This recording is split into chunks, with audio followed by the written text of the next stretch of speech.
One of my colleagues, Reverend Valerie Reeves of the Huntington Beach CSL in California, tells a story that is very appropriate for today. When she was in high school, she watched the movie Grease. And there was a line in that movie that just cracked her up. I mean, every time she thought of it, she laughed, and she would repeat it over and over and laugh harder every time. And it got so bad it was getting on her older sister's nerves. She said, "Shut up, you're driving me crazy." But she wouldn't stop. She repeated it and would immediately laugh. And this went on and on for some period of time. Finally, she grew weary of it and started saying it less and less, but it slowly went away. We fast forward some number of years, and Valerie met the guy, Mr. Wright, and they hooked up, and boy, life was wonderful. And they were so close together, they even opened a restaurant together. And life was going along great, and he popped the big question, and they went down and picked out this beautiful engagement ring, just beautiful. It was very, very expensive, and they were young and just starting out in life, and this ring was way more than they had, so they put it on layaway at the jewelry store. Well, their little budding business, the restaurant, was really doing well, and her fiance was feeling pretty confident, and so he made bigger and bigger payments on it, and finally he got to the place where he had enough that he could pay it off and get it out of layaway. So he got this beautiful engagement ring out of their layaway. And one morning he came in and he got down on one knee and proposed to her in front of all the staff at the restaurant, and everybody cried, and she put on her ring, and she said yes. And the ring was a little bit big, but she didn't care. She showed it proudly to everybody. And as things happen in the restaurant world, it got busy, and boy, she got all involved, and she was making salads, and she was doing stuff, and I think she made like 12 salads that day. She had a tuna salad and a jello salad, and she had a macaroni salad, and she had a carrot salad. She had to make all these salads and all this other stuff. And had a little lull, started slowing a little bit. She started throwing out some trash, and she went to throw something, and she looked down, and the ring was gone. And she was devastated. She started to cry. She enlisted the help of every person in the restaurant, and they went through everything. They went through the trash. They went through everything. And they could not find the ring. And her fiance said, it's okay, it's only a material thing. But that didn't help her. She cried and cried, and they looked and looked, and finally got to a place where they had to go home for the night to get at least a little sleep so they could come and start again the next day. And even through that, she didn't sleep very much. So she got up and she came in the next day and started prepping and getting ready to do stuff, and one of the first things she had to do was start the salads again. And so she was starting to make the salads and get those ready to go and everything, and she got ready, and she was putting some of the salads out on the ice and the tray, and she looked down, and there in the macaroni salad was her ring. And she was thrilled, and so she was so happy. She called her sister, and she told her, and her sister said, "Duh, of course. Don't you remember what you used to say when you saw Grease?" And it dawned on her. The line that she thought was so hilarious: "I lost my diamond in the macaroni salad."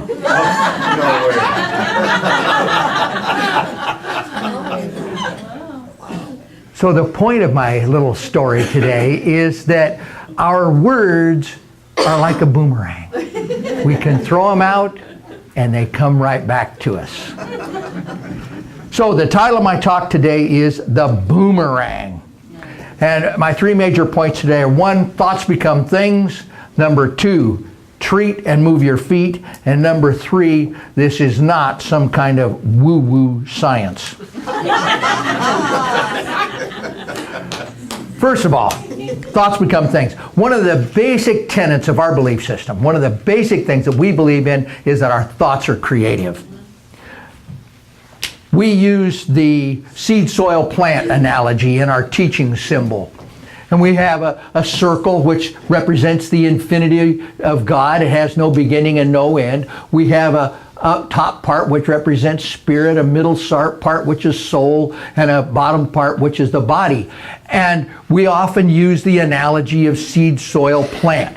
It is like we have a thought, and that is a seed. We put it into this thing called a creative medium, which can be compared to the soil, and the outcome is the physical world, the body, or it can be compared to a plant. So we have this seed, soil analogy that we use in our teaching symbol, all signifying that our thoughts are creative. Our founder, Ernest Holmes, in his text, The Science of Mind, says, "The life which we live is universal life, expressing through us. Else how could we live? Our thoughts and emotion is the use that we make, consciously or unconsciously, of this original creative thing that is the cause of everything." Our thoughts are indeed creative. Number 2, point 2, treat and move your feet. By this I'm saying that we must be actively engaged in our lives. If our thoughts are creative, then our lives are the outpicturing of our thoughts and the product of our thinking.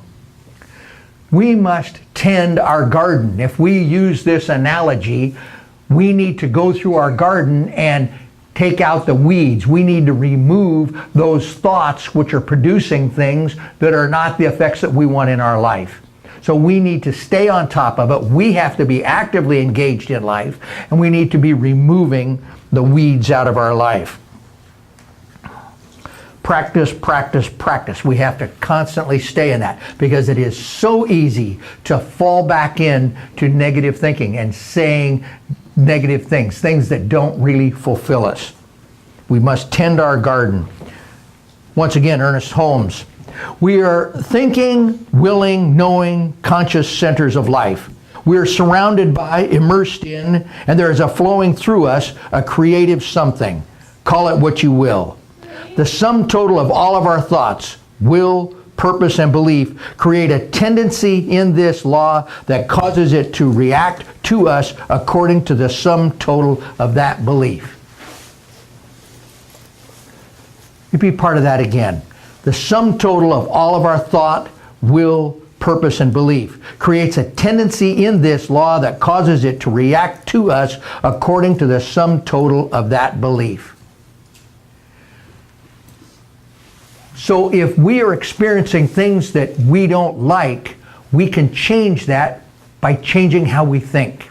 Now we can pray, we can do all the things that we need to do, we can meditate, we can do everything that we are going to have $1 million. And we can do everything that we can to set up so that we can get $1 million.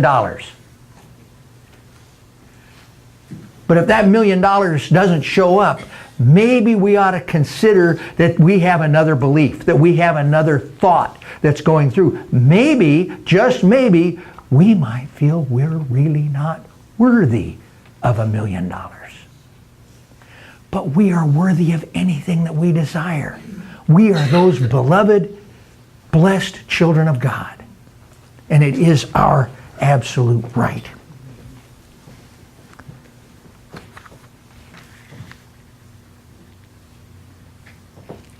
Reverend Valerie Reeves has another story. This has to do with that same sister. Her sister never would get a traffic ticket. She never got traffic tickets. No matter what, she always got away without a ticket. And she too met the man of her dreams, and they got engaged and they got married, and she wanted to go back to her home in eastern Nebraska. and they lived in Southern California. And so even though they were working hard, they decided that they were going to take this trip from Southern California to Eastern Nebraska. And knowing fully that she never got a ticket, her husband confessed he always gets tickets. No matter what, just a few miles over the limit, just the slightest infraction, he always would get tickets. They packed up, and he had a pickup truck, and it had, this back seat that can kind of fold down. They threw a little pad back there, pillow and a blanket. They're not even going to stop. The only time they're going to turn the engine off is to fill up with gas. And they're going from Southern Cali to switch drivers. So off they go. Well, they're going through the flat, boring plains of eastern Nebraska, and it was her turn to drive, and her foot got a little bit heavy on the accelerator, and she's probably going a little too fast. And sure enough, the lights come on and the siren beep, beep, beep behind her, and so she pulls over, and hearing the siren that woke up her husband, he says, "Oh no, my bad luck has affected you, has brought it on. Oh no, now you're gonna get a ticket." And she says, "Oh, forget it, I never get tickets." "Oh yes, you're gonna get a ticket." "No, I never get tickets." So the patrolman comes up to the window, she rolls down the window, and first thing she says, "Officer, I am so sorry." She said, I don't know what got into me. I haven't been home for 5 years. I haven't seen any of my family, and out here in the flats of Nebraska, I guess I was so excited to get home I didn't even look down at the speedometer, and I must have been going too fast, and I'm really sorry, and I promise that I won't go fast again. I will keep my eye on the speedometer, and I won't speed anymore. And the patrolman, he looked down and he shut his ticket book, and he says, "Well, okay," he said, "I'll just give you a warning this time." And then he looked in the back seat, opened up his ticket book again, and he said, "And you are getting a ticket for failure to wear a seatbelt."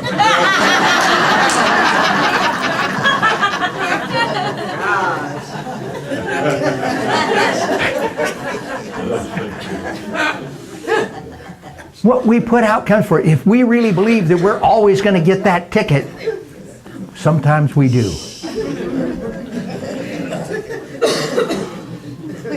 Ernest Holmes again saying, "The gardener goes forth in faith to sow his seeds. He has learned that as he sows, so shall he reap, and that the law works the same for all alike." It's from a Science of Mind text.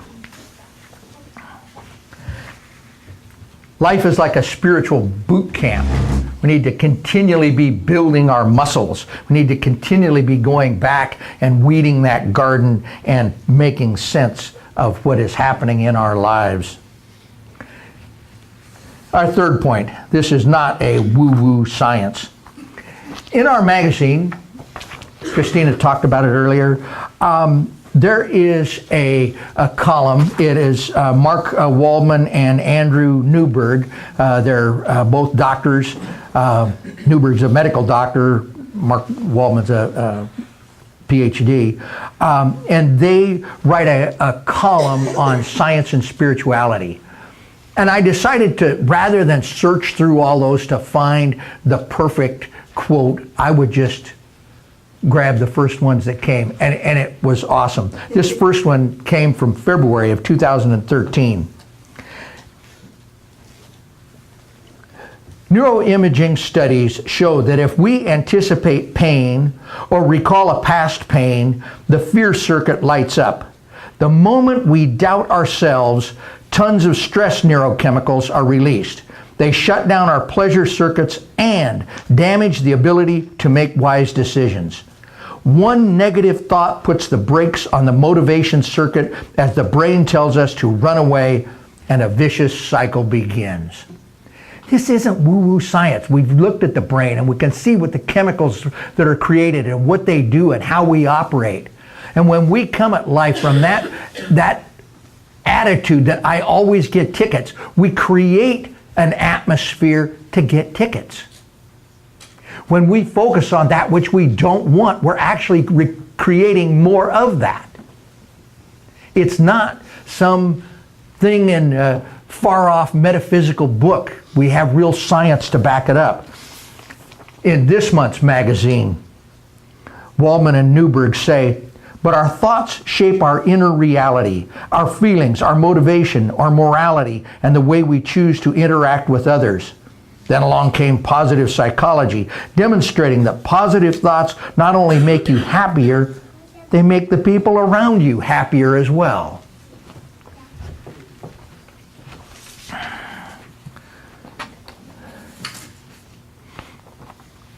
Lastly, this is again from the Science of Mind magazine. This is back to December of 13. A brand new study confirms it.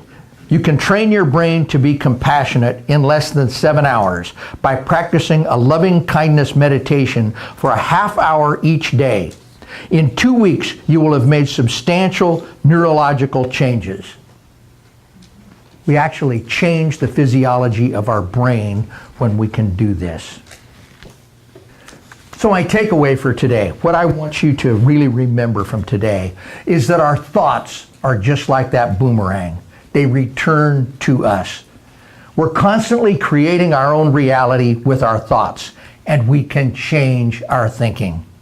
We can pay attention to our negative self-talk, and we can replace it with positive affirmations. In so doing, we can change our lives for the better, and each and every one of us can do it every day. And so with this in mind, this idea that we can change the conditions in our lives, I ask my colleagues, the practitioners, to join me in knowing the truth for our congregation, in looking beyond effect, looking beyond the conditions and knowing the greater truth for each and every one of us. And so I speak my word now for each and every person that is experiencing lack and limitation, financial challenges. We just simply know that the greater truth is that we live in an abundant universe, and that as beloved children of the Most High, we have the right to all of the largesse that the universe can provide us. And so we just know that truth for everyone who is experiencing lack and limitation, knowing that we live in an abundant universe. I speak my word for those who are experiencing illness of any type, dis-ease of any type. We just simply know that within each of us is a physical prototype, a spiritual prototype that is perfection. That beyond the appearance of dis-ease, of all of the viruses and all of the other things that can attack our body, we know that our bodies are strong. That every cell knows how to divide and how to be for the ultimate expression of the Most High through and as each of us. And we know that expressing here and now. And lastly, I speak my word for anyone who is experiencing separation. Separation from the Most High. Separation from God. Can be separation from one another. Can be any type of relationship, a romantic relationship, work relationship, family relationship. It makes no difference, because each one of us are those perfect children of God. And as we come together as children of God, we know to play nicely, and we know that we can live in harmony. And so as we set our intention, we change our words to peaceful words. We change our being to that of peace. We take these next 64 days and we focus on peace within our lives, and every relationship profits and benefits. So we just give thanks. We give thanks for our awareness of the power and the presence of God within our lives. We give thanks for that awareness. And now we just sit back and allow the divine to work through us, as us, always as us. So we let it go, we let it be, and so it is.